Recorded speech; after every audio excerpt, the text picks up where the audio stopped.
Everyone, in today's video, we're going to go over how to unwind some hamstring tightness.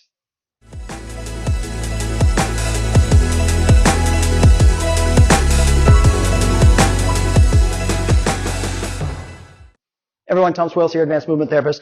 Today I'm going to take you through a little sequence to bring in a little bit of mobility through the back of the legs. Not necessarily hamstrings, it could be neuro, it could be back of the calves, posterior chain, doesn't matter. And then we're going to start loading that both on the front and the back. So the first exercise is elephant walks. So if you come down and you can't quite get to the floor, use a slightly elevated surface. And we're going to simply press into the surface.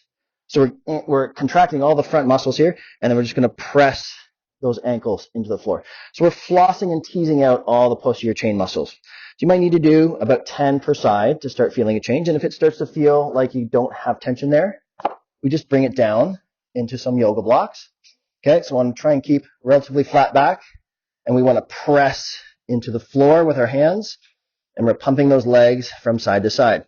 And if you get to the point where you can press into the floor, that's great. So I'm not quite there. Okay, need a little bit more time. But as you get here, then you can start to push and pull from this position. Okay, once we've established some good range of motion, we're going to load it through flexion. So I'm going to take a band, I'm going to press it straight down. That's going to contract everything on the front. And as I press down, I'm squeezing a ball through the legs. So that's going to close down on the pelvic muscles. So my adductors, my groin muscles, they work on the same circuit as the lower abdominals. They help control and center that pelvis. So we're getting everything to contract on the front side, which will then relax the back side. And as I do this, I'm going to segmentally curl. So I press, tuck the chin, I'm curling down through the thorax, lumbar spine, pelvis.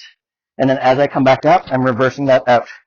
Pelvis, lumbar spine, and thorax. Try this for 5 to 7 reps or until some change is made before we start loading it on the backside. So this is now where we can load the posterior chain with our Jefferson curl. If you're not used to this, I recommend you start with a dowel, okay, before loading this. But we're going to come down one segment at a time. So you don't want to clip that kettlebell or weight off the rack here. I'm going to tuck the chin, flex through the thorax. I'm contracting the front here. So I'm not just lowering down on my backside. I am co-contracting with the flexors on the front, which will then allow some more length to happen on the back. And as I come up, I'm pressing my toes in, flexing the calves, and segmentally curling one segment at a time. Make sure you set the breath as you get into these deeper ranges here. You can hold it, own the breathing. And then as I come back up, I'm going to sniff to stabilize one segment at a time. I hope everyone found this a little helpful. Use a Jefferson curl. It's a great exercise. However, if you have asymmetries, if you have neural tension, if you have one leg that moves different than the other, I don't recommend it until there's symmetry that's created.